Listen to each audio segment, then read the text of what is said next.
kita punya kebebasan ekspresi, berekspresi, tapi kebebasan itu tetap harus ada batasnya, ada etikanya.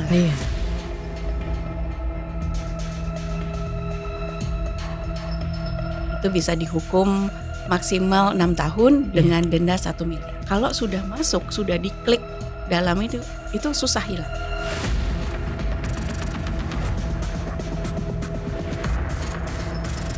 Dianggapnya karya seni mungkin ya Bu ya, tapi ternyata karya seni itu harus beretika juga gitu.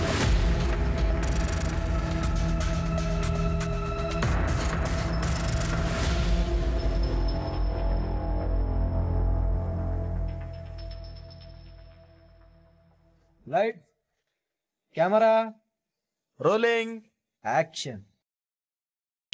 Selamat pagi Jala Jelita dimanapun Anda berada, kembali bersama kami di podcast Suara Jelita yang selalu siap membawakan berita dengan jelas dan realita. Saya dengan Eka. Saya Iin. Mbak Iin punya HP kan? Punya dong. Semua pasti punya HP, anak-anak pasti punya HP, Jala Jelita punya HP. Di HP itu ada banyak aplikasi dan media sosial. Ternyata di situ banyak kans tentang hukum pidananya Mbak Iin. Ada kita kenal sekarang Undang-Undang ITE. Betul Mbak Eka, kita akan bahas pada bincang-bincang podcast kita hari ini dengan ahlinya. Siapa narasumber kali ini? Ada dong, beliau pakar hukum, terutama hukum pidana. Dan langsung ya kita sapa ke beliau ya. Apa kabar Bu Citra? Selamat pagi Mbak Iin. Selamat datang di podcast Suara Jelita. Silakan Bu Citra untuk memperkenalkan diri. Siap. Selamat pagi Jala Jelita. Nama saya Pudiastuti Citra Adi. Saya adalah jaksa di Kejaksaan Agung di bidang Direktorat Tindak Pidana Terorisme dan Lintas Negara. Ya, saat ini saya sedang di BKO-kan di salah satu BUMN menjadi Kepala Divisi Hukum di Taspen Persero. Sebelumnya saya juga sempat bertugas di BKO-kan juga selama 6 tahun di Badan Nasional Penanggulangan Terorisme. Saya merupakan istri dari Laksamana Pertama Ikomang Teguh Ardana yang saat ini menjabat sebagai Asop Asko Gagavilhan 1. Kemudian kepada yang terhormat Ibu Ketua Umum Jala Senastri, Ibu Vera Muhammad Ali, terima kasih atas kesempatannya saya telah menjadi narasumber di podcast ini. Kemudian juga untuk Ibu Ketua IKKT Pragati Wiraanggini CBS 2 Kogabilan 1, Ibu Mia Kunto Arif. Terima kasih sudah meluangkan waktunya Bu di sini di podcast Suara Jelita yang nantinya kita akan sharing mengenai bijak bermedia sosial tapi dipandang dari Undang-Undang ITE. Ya. Pertanyaan pertama Bu, apakah itu Undang-Undang ITE? Ya. Saya akan menjelaskan Undang-Undang ITE itu sebenarnya kenapa bisa terbentuk Undang-Undang ITE. Itu karena sekarang ini banyak kemajuan teknologi informasi yang ada. Mbak juga kan tahu bahwa kita itu sudah pakai gadget, apa-apa semua pakai gadget, semua terhubung dengan internet. Nah, supaya kita itu masyarakat Indonesia ini aman, sejahtera hidupnya dan semua terlindungi. Makanya akhirnya dibentuklah Undang-Undang Informasi dan Teknologi Informasi. Karena undang-undang ini penting sekali untuk menjamin keamanan dan perlindungan bagi kita. Karena dan juga kita juga harus tahu bahwa penggunaan internet itu pasti juga ada batasan-batasannya. Karena bisa kemajuan teknologi itu yang kita tahu. Ibarat pisau bermata dua. Di lain sisi dia bagus, dia positif sekali bisa digunakan untuk sarana belajar karena teknologi maju kan. Kemudian tapi di lain sisi ini juga dapat digunakan untuk kejahatan. Nah, ini banyak sekali kejahatan yang timbul. Apalagi dalam 4 tahun terakhir ini hampir 60% itu Indonesia itu kejahatannya menggunakan media elektronik. Berarti hanya untuk batasan tujuannya ya Bu. Iya. Jadi untuk ya istilahnya bagaimana sih negara ini menjamin Betul. perlindungan bagi masyarakatnya supaya tidak menjadi korban dari kejahatan yang diakibatkan dari kemajuan teknologi informasi. Betul. Seperti itu. Iya. Bu Citra, Oke. bagaimana sih sejarahnya terbentuknya Undang-Undang ITE itu sendiri, Mbak? Tahun berapa gitu ya Iya. mulai itu ya? Oh ya. Apakah ada kejadian sesuatu yang jadinya akhirnya harus gitu? diundang-undangkan gitu Iya, ya. ha. Ya, jadi memang namanya Undang-Undang Informasi dan Transaksi Elektronik. Elektronik. Undang-undang ini terbit pada tahun 2008, Undang-Undang Nomor 11. Nah, kemudian karena memang kan dunia di bidang teknologi informasi ini tuh sangat dinamis sekali. Jadi pada tahun 2016 itu direvisi lagi menjadi Undang-Undang Nomor 19 tahun 2016. Nah, baru saja tahun kemarin direvisi lagi undang-undang ini menjadi Undang-Undang Nomor 1 tahun 2024. Karena ini sengaja memang undang-undang ini selalu direvisi karena yaitu Kemajuan teknologi itu benar-benar Iya. pesat. Jadi ada beberapa yang belum terakomodir, segera diakomodir. Iya. Belum terakomodir. Nah, jadi tujuan dibentuknya undang-undang ini jelas untuk kepastian hukum dan perlindungan bagi masyarakat Indonesia. Dalam undang-undang ITE ini diatur beberapa pasal, dari pasal masalah pengertian, kemudian tindak pidana yang dilarang, kemudian pencegahannya bagaimana. Jadi undang-undang ini sangat sistematis pengaturannya. Nah, beberapa pasal yang dilarang dalam undang-undang ITE ini antara lain misalnya undang-undang tentang dilarangnya kita menyebarkan berita yang bohong atau hoax itu. Kemudian kita dilarang mendistribusikan, menyebarluaskan konten-konten yang sifatnya tentang kesusilaan.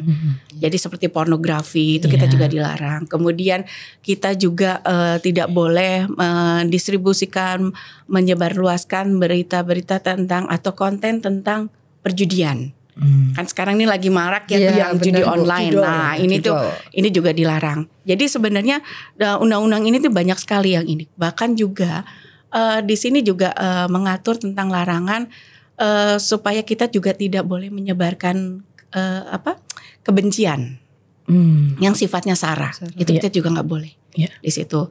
Nah, di sini juga kita juga nggak boleh menyebarkan luaskan tentang cyberbullying. Kita kalau bilang yang terkenal, jadi perundungan ya. Betul. Di sini tuh juga banyak. Jangan salah, perundungan itu tidak hanya ada di anak-anak, di orang dewasa pun. Tanpa sadar juga kita kan. Tanpa sadari. Kadang-kadang kita juga nggak sadar ya. Misalnya kita bilang, kamu gendutan deh. Nah, itu tuh sebenarnya sudah masuk bullying.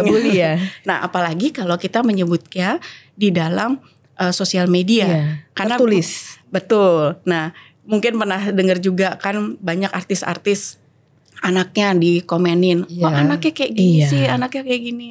Nah, padahal di situ kalau sudah masuk, sudah diklik dalam itu susah hilangnya. Makanya kita harus berpikir lagi sebelum mengklik itu harus hati-hati. Berarti banyak yang diatur ya, Bu? Banyak. Itu kan informasi transaksi elektronik ya. Transaksi itu maksudnya apa itu? Nah, transaksi elektronik itu seperti kalau kita pakai, kan sekarang tuh kita kalau misalnya ini m-banking. Nah, itu tuh masuk di dalamnya. Oh, termasuk juga. Jadi tidak hanya media sosial ternyata, Mbak. Tidak hanya media sosial. Jadi media sosial itu hanya sarananya. Iya. Sarananya, jadi alatnya. Tapi semua itu gadget segala macam itu sarananya semua. Tapi semuanya bentuknya elektronik. Iya. Jadi bisa sebenarnya kalau kita bilang tindak pidananya itu sebenarnya sama dengan tindak pidana yang biasa yang diatur di Kitab Undang-Undang Hukum Pidana, namun medianya aja menggunakan elektronik seperti itu. Yaitu konsekuensinya ada hukumannya, dan hukumannya itu seperti kalau misalnya yang kita menyebarkan konten yang kaitannya dengan kesusilaan, ke pornografi, itu bisa dihukum maksimal 6 tahun dengan denda 1 miliar. Iya. Dan itu dua-duanya harus denda juga. Nah, ini saya juga jadi pengen tahu, Bu. Itu kan ada sanksi pidana dan lain-lain. Berarti kalau begitu tuh harus ada yang menggugat atau ada yang melaporkan ke kepolisian. Artinya melaporkan kan? Kalau misalnya tidak dilaporkan kan tidak terkena sanksi. Betul. Nah, ini salah satu juga dari kami aparat penegak hukum yang kalau melakukan sosialisasi terkait edukasi di dunia digital, kami selalu berusaha untuk ayo berani speak up. Karena biasanya kan kalau kaitan apalagi kalau misalnya dia menjadi korban pornografi. Pornografi ya. Kadang-kadang itu malu. Iya benar. Artinya nggak berani ya Bu. Betul. Atau juga kadang-kadang kita ada ancaman. Itu ancaman bisa juga lewat handphone. Bisa juga lewat sosial media. Nah, kita kalau misalnya ngerasa tidak nyaman, kita harus berani untuk lapor. Berani speak up lah paling tidak. Harus berani. Itu makanya kalau kita nggak speak up, nggak lapor, ya nggak akan diproses. Seperti itu. Pada medsos ya Bu ya. Itu unggahan apa aja yang ada hukumnya atau yang memang tidak boleh sama UU ITE itu sendiri? Kalau misalnya di medsos itu memang yang tadi sudah saya jelaskan, yang konten yang tidak boleh itu yang kontennya berbau pornografi, konten kesusilaan. Jadi kita kalau mau upload segala macam itu di media sosial tuh ya kita harus berpikir. Pikir dulu deh matang-matang. Perlu nggak sih kita ini? Nah, kemudian ada juga yang membuat kayak seperti ini, Pak. Kalau bisa dilihat kayak perundungan juga. Waktu itu saya pernah menangani langsung. Ini anak-anak. Jadi antar anak-anak rebutan pacar. Nah, rebutan pacar terus satu menghina dengan kata-kata yang binatang lah apa segala macam di Facebook. Nah, akhirnya dilaporkan. Nah, ini memang peran orang tua juga ada ya di sini karena kan ini masih anak-anak, waktu itu anak-anak SMP.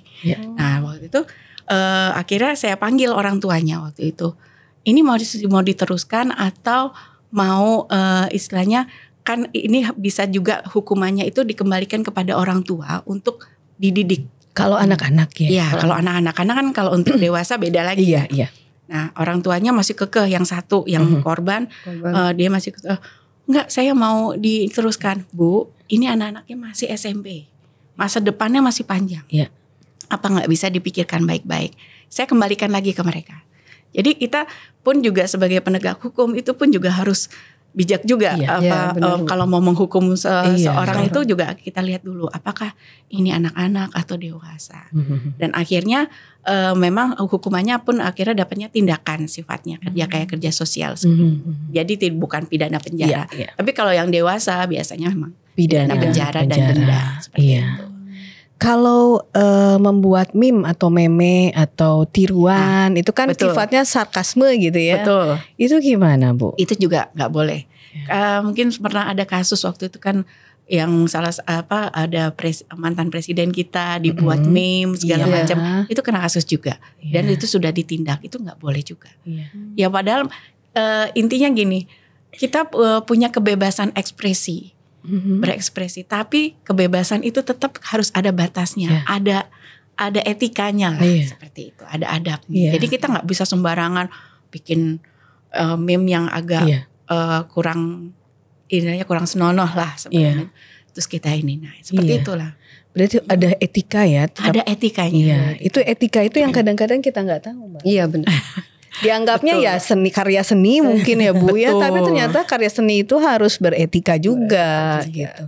Nah ini Bu, kalau misalnya kayak tadi kasusnya misalnya ada orang yang dibuatkan meme-nya itu, tiruannya gambar tapi yang akhirnya sarkasme gitu.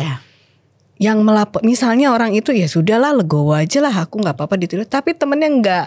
Jadi dilaporkan oleh temannya boleh. Yang melaporkan bukan individunya itu. Bukan. Gak masalah. Gak masalah. Sekarang kan ini deliknya bukan delik bukan delik aduan. Jadi tetap kesannya memang siapapun bisa lapor. Jadi siapapun gitu. Misalnya saya yang digambar terus Bayiin yang melaporkan boleh berarti. Seperti itu. Bisa. Sudah karena sifatnya sudah bukan siapapun boleh lapor. Iya. Bu Citra, apa etis atau pantas kalau kita itu membagikan konten pribadi yang bersifat privat untuk misalnya kayak flexing gitu Pak? Untuk flexing ke media sosial. Betul. Ya memang flexing itu ya ada sisi bagusnya, ada tidaknya. Iya. Sisi bagusnya ya mungkin semacam berekspresi sendiri ya. Tetapi kita melihat manfaatnya itu banyak nggak sih sebenarnya? Nyatanya akhirnya flexing itu kan membuat kecemburuan. Cemburuan sosial terutama. Nah, apalagi sosial. Kita juga lihat dari keadaan situasi global sekarang ini, lagi perekonomian kita lagi benar-benar carut marut. Nah, kalau kita flexing, apa nggak bikin cemburu? Nah, ini yang kadang-kadang kita harus juga pahami gitu loh. Jangan sembarangan berpikir dulu lah, apakah pantas kalau saya membuat konten seperti ini, mengupload video, mengupload foto seperti ini. Iya. Seperti juga yang saya pernah ceritakan, mungkin ada kebanggaan, saya mau pergi ke luar negeri loh. Nah, fotolah itu paspor dengan tiket pesawat tanpa ditutup data informasi pribadinya. Nah, suatu saat kalau misalnya lupa, orang yang mempunyai niat jahat. Diambillah itu data informasi pribadinya, dia buka dari emailnya apa segala macam. Nah, itu bisa jadi pembobolan. Iya. Jadi tidak hanya ITE itu sebenarnya juga bersinergi juga dengan undang-undang lainnya. Karena kalau misalnya kayak tadi paspor dengan ini dengan tiket kan ada data pribadi. Nah, kita juga sudah ada undang-undangnya perlindungan data pribadi. Ada juga ya? Ada. Turunan ITE atau memang berbeda undang-undangnya? Undang-undangnya beda. Oh, beda. Ya, kita sudah ini semua. Ya, contoh satu lagi juga ada. Zaman sekarang nih juga kita juga lagi mulai berusaha untuk mengurangi tindak pidana pornografi anak. Nah, ini juga kita kan sudah ada juga undang-undang pornografi juga. Iya. Dan juga ada undang-undang perlindungan anak. Dan itu semua biasanya kami kalau melakukan penuntutan itu biasanya kita pasangnya berlapis. Tidak hanya undang-undang ITE, tapi ada undang-undang pornografinya, ada undang perlindungan anak. Oh, berarti pidananya juga berlapis atau? Iya. Iya, bisa itu. Karena kita berusaha menghukum pelaku itu dengan, kalau bisa dengan hukuman yang seberat. Sampai jera gitu ya Bu Iya. ya. Intinya kan begitu. Jadi dia tidak mengulangi lagi. Betul. Harapannya seperti itu. Iya, memang saya juga mau mengingatkan juga buat ibu-ibu Jalasan Asri yang masih punya balita. Iya. Karena agar hati-hati juga mengupload foto-foto balitanya. Iya. Karena sekarang ini banyak sekali predator di luar ini yang menyalahgunakan sosial media dengan mengambil foto-fotonya. Iya. Seperti itu. Dan itu di Indonesia sudah cukup banyak kasusnya. Bahkan kalau dari UN sendiri menjelaskan bahwa Indonesia itu adalah negara pemroduksi konten pornografi anak nomor 4 sedunia. Parah. Coba berarti ya. Parah banget. Dan memang lagi. Betul. Makanya kemarin ada concern khusus dari Menteri Komdiji Bu Mutia Hafid juga terkait penanggulangan ini pornografi anak ini. Iya. Karena hampir 4 tahun terakhir ini sudah 5,5 juta konten yang sudah diproduksi di Indonesia. Betul. Tapi itu pekerjaan berat ya Bu ya, intinya Banget. kan. Dan itu nggak bisa dikerjakan sendiri. Nggak bisa. Semua Sama-sama. pihak harus. Iya. Bahkan tidak menutup kemungkinan orang tua Betul. dan anak sendiri juga. Harus ikut. dari akarnya intinya kan. Betul. Dari keluarga. Apalagi sekarang kalau Bu Menteri pernah bilang juga saat ini lagi ada istilah namanya fenomena riot. Jadi ada fenomena anak-anak sekarang tuh senengnya sosial media kan, pegang gadget terus. Terus yang dibuka tuh paling TikTok segala macam. Mungkin nggak hanya anak-anak ya, kita juga. Iya. Nah itu tuh yang dilihat tuh beritanya hanya itu aja, karena udah malas baca. Jadi beritanya yang di TikTok. Nah kadang-kadang kita nggak tahu berita di TikTok tuh benar atau betul. Tidak. Iya. Kadang kan kita ada juga orang yang punya niat jahat untuk menggiring supaya kita berpikirnya misalnya si X ini salah. Iya. Si X itu bukan salah. Iya. Dia justru menegakkan kebenaran gitu misalnya. Iya. Nah, jadi kita beritanya yang kita tahu yang Iya. Akhirnya kita terpengaruh gitu Bu ya. Iya, itulah bahayanya media sosial Mbak. Iya. Kalau kita nggak bijak. Iya.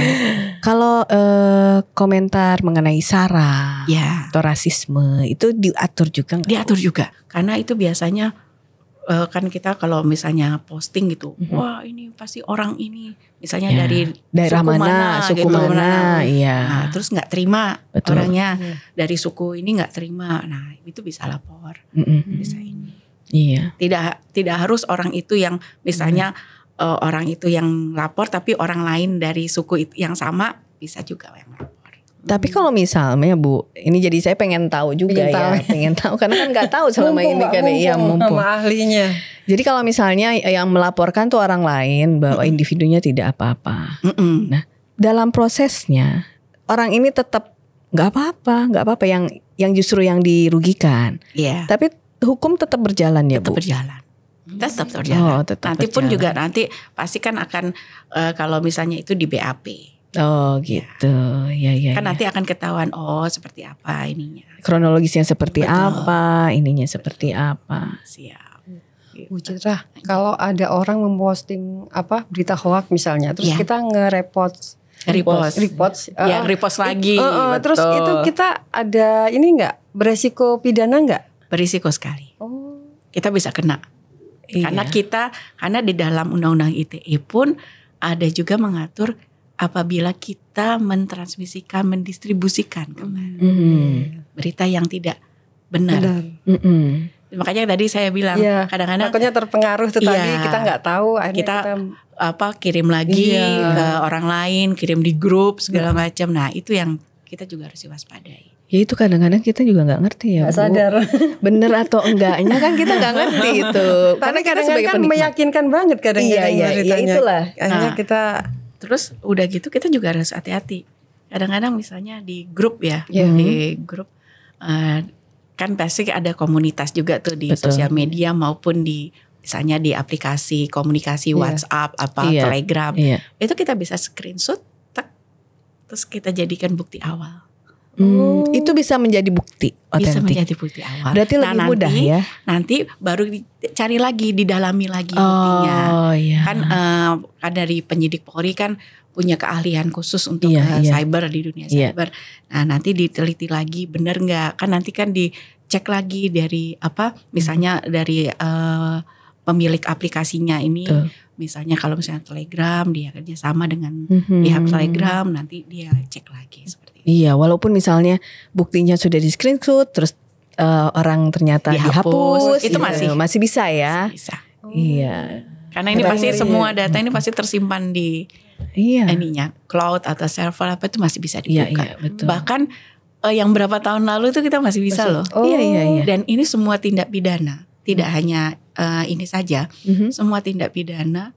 Sampai yang kasus korupsi pun itu kita bisa menggunakan bukti elektronik. Biasanya yang ini kita share aja kalau kasus tipikor tuh biasanya banyak kebukanya dari bukti-bukti chat ya mungkin chat yang nggak sadar terus, gitu, telepon segala macam. Karena kan biasa kami juga penegak hukum punya kewenangan untuk menyadap. Iya. Ya karena mencari bukti mungkin itu.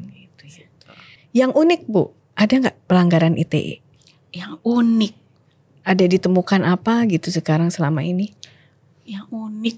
Yang nggak biasa. Yang aneh, gitu. yang nggak biasa gitu. Atau masih begitu ya sekarang tuh di pornografi. Iya sih. Hoax. Paling banyak sih pornografi mah hoax. Iya. Karena yang dilaporkan mungkin itu ya Bu ya? Iya. Dan memang yang paling banyak karena kan kita juga dari apalagi yang kasus yang pornografi, judi online, ini kan kadang-kadang sifatnya lintas negara. Nah itu juga ini menggunakan mau nggak mau kan kita harus kerjasama dengan negara lain. Untuk misalnya kalau misalnya takutnya melarikan diri begitu atau gimana? Enggak. Jadi kadang-kadang misalnya orang Indonesia tapi bikinnya di luar negeri. Itu ya Bu. Oh ya, mungkin kalau unik ada satu juga. Perdagangan orang. Ya, perdagangan orang itu juga kan dia bikin promosi ini mau misalnya sekolah gratis segala macam kerja. Nah, lewat media sosial. Iya. Nah, akhirnya orang mau cari kerja susah di Tertarik Indonesia, gitu, dia Bang. tertarik. Gak taunya akhirnya ujung-ujungnya dikirim ke Kamboja. Itu lewat media sosial. Iya, iya. Iya. Oh, makanya itu selalu Informasinya berlapis itu Betul. begitu ya. Betul. Karena ada sarana, ada aktivitas, ada apa yang memang undang-undangnya tuh mengaturnya beda-beda, Mbak. Beda-beda. Ternyata Dan kita begitu. juga berusaha untuk menghukum supaya si pelakunya dengan Jerah. hukuman Benar-benar jerah. itu. Iya, itu ngeri ya, Bu, perdagangan Ngeri. orang itu. Iya. Iya, Mbak. Sekarang lagi di apa namanya yang di Kamboja itu Yang di sampai Kamboja. meninggal sampai apa itu Iya. kan. Banyak. Iya. Tapi kita nggak istilahnya tidak bukan merasakan ya. Mungkin nggak ngeh kalau itu tuh perdagangan orang gitu. Betul, Karena dibungkusnya tuh. Dibungkusnya. Jadi Iya. makanya kalau saya bilang orang jahat tambah banyak, tambah pinter. Ya karena kreatif, Bu. Iya. Makanya penegak hukumnya harus lebih pinter lagi. Iya, iya. Gitu. Betul. Jadi kita harus tetap belajar, terus belajar. Peningkatan kapasitas. Nah, bukti itu kan kemarin tadi tuh bisa apa berupa chat, berupa apa? Berupa foto gitu, berupa Berupa foto, berupa video, gambar, video. dalam bentuk apapun bisa ya, Dalam Bu bentuk ya. apapun bisa. Iya. Yang penting adalah elektronik. Elektronik. Kalau misalnya cuman ngobrol gitu, Enggak ya, Mbak Bu, ya? Iin pernah ngomong sama saya. Ada gitu. rekaman, direkam tidak? Oh, tapi harus- kalau nggak ada pokoknya harus rekaman ada nggak bisa, Bu ya. Katanya itu nggak boleh ya, Bu. Jadi nanti pun juga Nggak boleh. bukti-bukti itu pun harus didukung dengan bukti lainnya juga. Iya. Jadi nggak hanya berdiri Nggak sendiri. hanya, oh iya. Iya. Nanti kan biasanya nanti ada ahli yang menjelaskan ini betul apa tidak. Kan nanti kan biasanya kalau misalnya kita memposting suatu konten itu kan ketahuan karena ini semuanya kan pakai sistem, pasti kelihatan jam berapa, jam segala macam. Iya. Terus ada dilakukan diedit atau tidak itu Kelihatan di ya, Bu ya. ini tuh ada. Iya. Dari waktunya itu ya. Ada. Nah itu nanti yang jelaskan ahli. Gitu. Iya, menarik ya, Bu. Nah, kalau misalnya sekarang itu pada akhirnya itu media sosial tuh jadi tempat diary atau curhatnya tuh ya ibu-ibu, bapak-bapak atau anak-anak atau remaja. Itu menurut Ibu gimana tuh? Ya memang sih, apalagi sekarang ada fenomena no viral no justice. Ya. Iya. Jadi kesannya kami tuh sebagai penegak hukum tuh kok kayaknya kalau nggak viral dulu tuh nggak dikerjain. Iya, betul. Padahal sebenarnya yang dikerjain tuh banyak. Nah itu memang memang itu sudah sistemik ya. Iya. Tapi kita kan juga harus tadi yang saya jelaskan bahwa untuk memberantas kejahatan di dunia digital itu kita semua harus bekerja sama. Nggak bisa kami sendiri saja. Selain pemerintah juga kita juga butuh masyarakat, orang tua dan anak-anak pun juga harus paham tentang ini.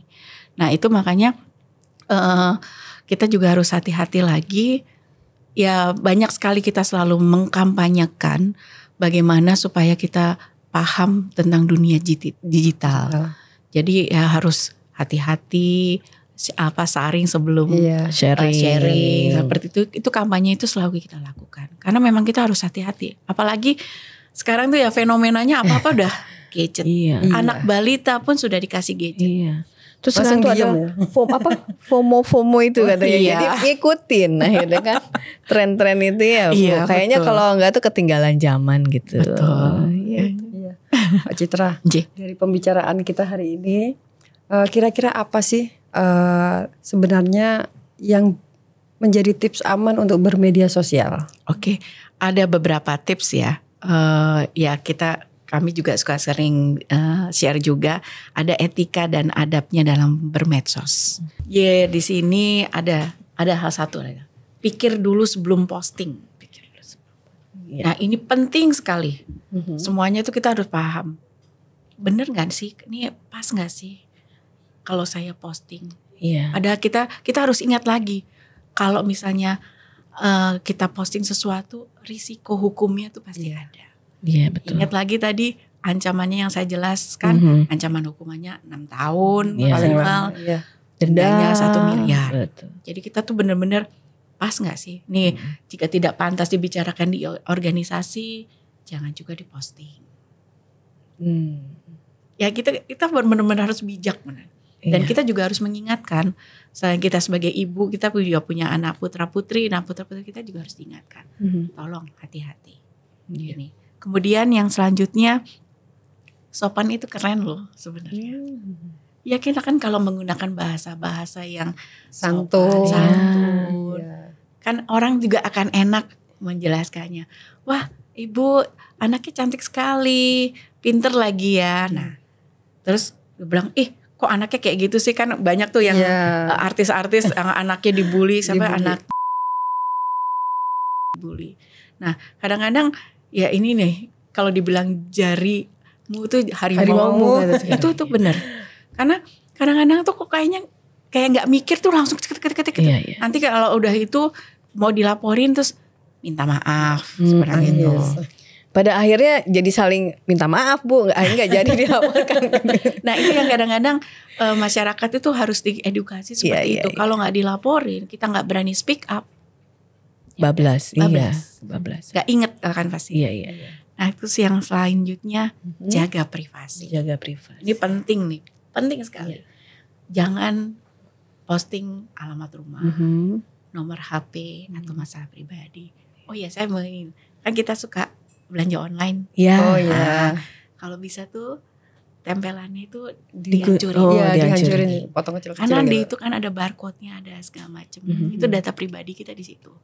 Ada nomor telepon, ada alamat. Kalau kita buang sampah sembarangan, bisa disalahgunakan oleh orang yang. Kalau jatuh ke orang yang jahat ya bahaya ya, betul. Gitu. Kemudian hormati orang lain. Nah, kalau kita kan suka like. Kalau like aja mungkin gak ada masalah ya. Ya yang suka ini komen. Itu komennya tuh jangan nyinyir. Iya. Body shaming nih paling sering. Ya gendutan loh ya. Itu kan pasti udah. Aduh, langsung menusuk dada ya. Menusuk dada.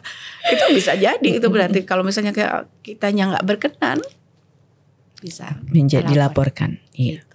Itu yang harus kita perhatikan. Kemudian saring sebelum sharing. Ini yang selalu kita gaungkan dalam kampanye. Mencegah semua tindak pidana yang melanggar di ITE. Ini selalu kita saring sebelum sharing, dilihat dulu lagi benar apa tidak. Betul. Itu kemudian ingat hukum. Yang terakhir bahwa hukumannya ada resiko hukum di balik itu. Ini yang harus kita ingat-ingat terus. Iya. Menarik ya Mbak Eka ya. Tapi sayang waktunya harus berakhir. Padahal masih banyak yang harus kita kupas, kita tanyakan. Ternyata banyak sekali di Undang-Undang ITE ini yang tidak hanya berkaitan dengan media sosial ternyata ya Bu, gitu. Betul. Transaksinya, informasinya, terus yang berkaitan dengan elektronik. Benar. Iya. Sebelum kita tutup Mbak Eka, saya akan membacakan sebuah pantun. Boleh ya Bu ya? Boleh. Jika menulis harus waspada. Cakep. Pikirkan baik sebelum diketik. Cakep. Medsos bukan untuk bercanda, agar tak berujung menjadi delik. Ya. Ya. Baik Jalan Cerita, semoga apa yang kita sampaikan dapat bermanfaat. Saya Eka dan Iin pamit undur diri, sampai berjumpa di podcast Suara Jelita selanjutnya. Suara Jelita selalu siap membawakan berita dengan jelas dan realita. Jalas Nastri hebat. Jalas Nastri Luar biasa. Jalas Veva Jaya Mahe.